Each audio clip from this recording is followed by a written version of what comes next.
Nós temos no cenário político contemporâneo, né, uma espécie de reformismo permanente em várias áreas. E não seria diferente, no caso, em relação ao Estado de uma maneira geral, seja em relação aos direitos ou às políticas públicas, né, ou em relação ao aspecto mais administrativo, né. Até em meio à própria criação do estado de bem-estar social, mas também da própria democracia representativa, ou qual seria o escopo da democracia. O principal aspecto não seria única e tão somente da representatividade, assim, né, de parlamentares, governantes, mas a necessidade de ter toda uma máquina que pudesse conduzir, né, muitas vezes de maneira mais técnica, científica, as políticas públicas, né? Seja para a execução das políticas, seja até para a fiscalização. Se nós pensarmos que os órgãos de fiscalização, como tribunais de contas, o próprio Ministério Público e outras áreas, precisam de técnicos também que saibam fazer uma avaliação, né, em termos do mérito, do conteúdo daquilo que está sendo avaliado. Então, se nós imaginarmos, por exemplo, hoje na área da saúde, né, se nós não tivermos órgãos técnicos que fiscalizem os medicamentos, que fiscalizem as terapias, né, a população em geral não tem condições de fazê-lo. Se nós formos ver a execução, né, das políticas, a execução não precisa ser diretamente por um órgão ou por um prestador de serviço público, mas a fiscalização, a gestão disso, né, precisa ser de órgãos que possam realmente defender o bem comum, terem a garantia, assim, da estabilidade, a garantia, né, de poderem usar a técnica, a ciência, e a ideia de que isso então seja feito por servidores públicos, né, especialmente pessoas contratadas, pessoas com estabilidade, né, que possam muitas vezes confrontar o poder econômico, confrontar os governantes, né, os grupos mais poderosos. A necessidade disso veio junto com a discussão do tamanho disso, dos encargos, dos custos, né? E, obviamente, também, correndo paralelamente, todo um debate político-ideológico em relação às versões de Estado. No caso neoliberal, entendia que muito a prestação disso poderia ser por empresas privadas, né? E, de certa maneira, as próprias políticas com direitos, mas direitos que de alguma maneira fossem uma espécie de mercadoria, né, no sentido da pessoa comprar, ia ter a saúde que seu bolso permitisse, ia ter a educação que o bolso permitisse. E também teríamos do outro lado aqueles que entendiam, né, que talvez a prestação disso poderia ser pública, até no sentido de equalizar a sociedade, né, sociedades com profundas desigualdades talvez precisassem políticas públicas e de empresas prestadoras de serviço públicas para poder fazer uma equalização, né, diminuir a desigualdade. A motivação, muitas vezes, tem a ver com esses modelos, né, de política. E, de certa maneira, né, essas áreas podem ser bons negócios, né? Então, se nós formos ver a previdência, saúde, educação, muitas dessas áreas, elas geram um grande espaço assim, de lucratividade, né, de enriquecimento. Então, há toda uma pressão política para que essas eventuais reformas, né, precarizem ou diminuem esses serviços do ponto de vista do Estado, porque podem ser bons negócios, né? Também não tem assim uma grande defesa do outro lado, que seria a maior beneficiária com esses serviços públicos, né? A população em geral, muitas vezes usuária desses programas, porque muitas vezes a própria qualidade, ou até toda essa discussão ideológica e a pressão, né, que o grande capital, as grandes empresas têm, a população talvez não defender assim, né, da mesma maneira como esses interesses conseguem.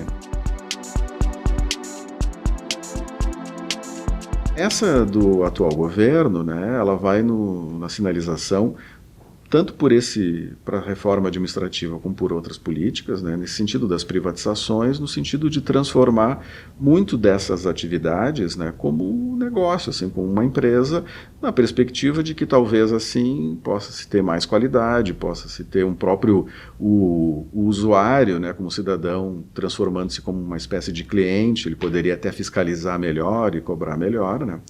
E é nessa perspectiva, ou seja, de diminuir o impacto assim, da folha de pagamento, diminuir esse impacto de servidores muitas vezes com instabilidade, né, que daí não podem ser mexidos, para um modelo esse mais gerencial baseado em resultados e conduzidos por uma empresa privada, né? Por isso que as principais medidas seria de flexibilizar essa estrutura muitas vezes, né, que seria da estabilidade, né, e da necessidade de abrir concursos, de preencher vagas, né, para o bom atendimento, que isso ficasse a cargo, por exemplo, daí de uma empresa que fizesse isso ao sabor, digamos assim, da oferta e da procura.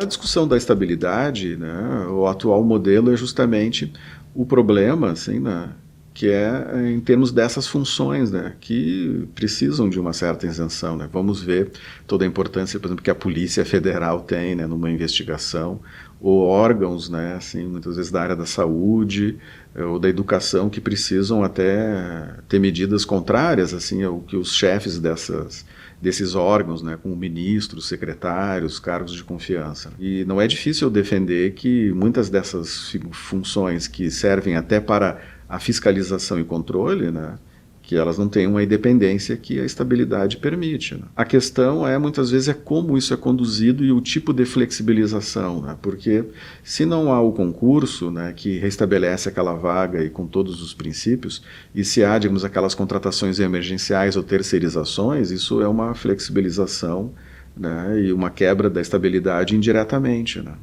que é o grande temor, na medida em que esses cargos não vão sendo repostos, né, e que não vai tendo a devida contratação a partir dessas visões, né, assim, de concursos estatutários, né, tu pode ir fazendo indiretamente essa perda da estabilidade se tu tem essa política via uma terceirização. E algumas medidas, como elas precisam de maioria qualificada, né, para serem aprovadas como emendas constitucionais, elas podem ser flexibilizadas naquela proposta original, que seria de acabar com a estabilidade, mas indiretamente elas podem permanecer com esses outros subterfúgios. Muitas vezes o problema contratual, né, de que muitas dessas, eu não diria tanto em termos dos servidores, mas das próprias empresas contratadas que, por vários motivos, podem abandonar, né, ou entregar ou não desempenhar adequadamente o exercício daquela função, além da população que é a principal prejudicada, que fica com o atendimento precarizado, muitas vezes a inconstância e a solução de descontinuidade, né, que pode existir quando é uma empresa, enquanto que é o poder público, de alguma maneira, né, o que às vezes até pode gerar uma espécie de endividamento ou não, mas o poder público, pelo próprio espírito do direito público, ele vai ter que dar um jeito de fazer, né?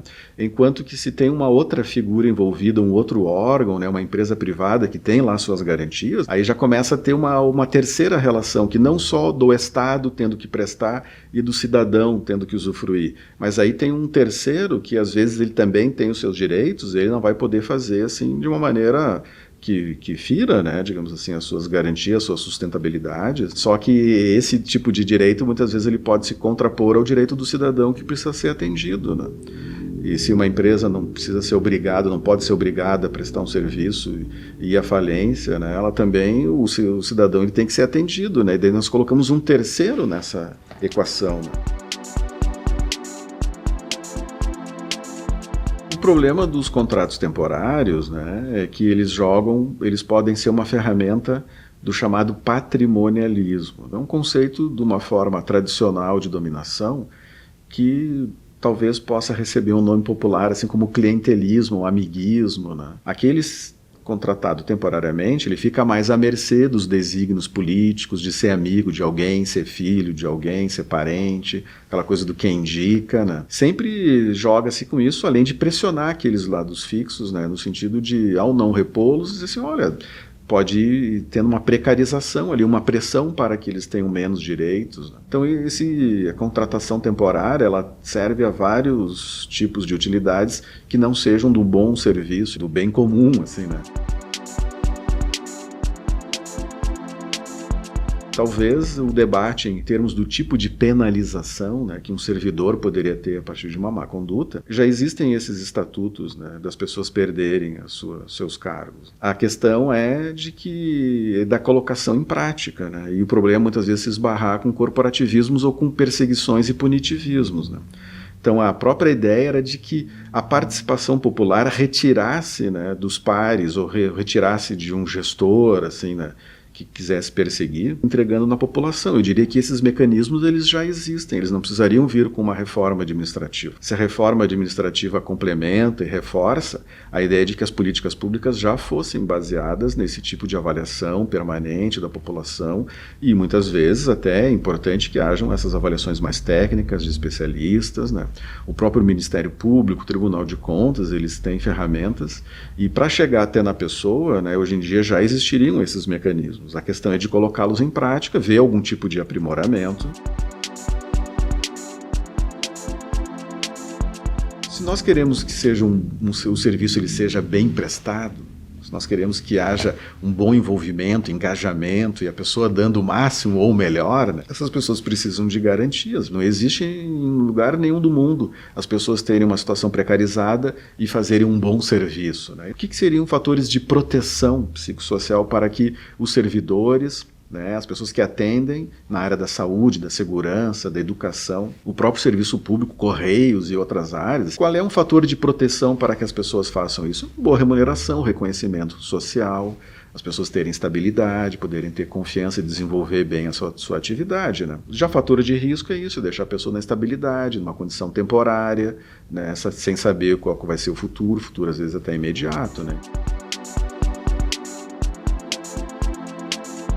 Eu questiono um pouco o que seria esse problema fiscal. Um país, que não é o caso do Brasil, que não tivesse toda a riqueza que o Brasil tem, um país que não tivesse condições, né, de ter serviços públicos com um mínimo de qualidade, é um país que estaria enfrentando uma enorme dificuldade e precisaria ter, às vezes, um apoio internacional, que não é o caso do Brasil. Como que o Brasil pode ter problema fiscal se ele tem um pré-sal com um gigantismo assim, né, de petróleo e de outros recursos naturais? Como é que o Brasil pode ter problema fiscal se ele tem uma grande riqueza que é evadida, que é sonegada, que vai parar em paraísos fiscais, retirando, assim, muitas vezes de uma cobrança de impostos, retirando, assim, da capacidade de transformar aquela riqueza em política pública, né? O Brasil ele tem uma riqueza suficiente que poderia ter serviços da melhor qualidade, de infraestrutura, de saúde. Então, se há um problema de faltar recursos para pagar servidor público, que muitas vezes recebem parceladamente,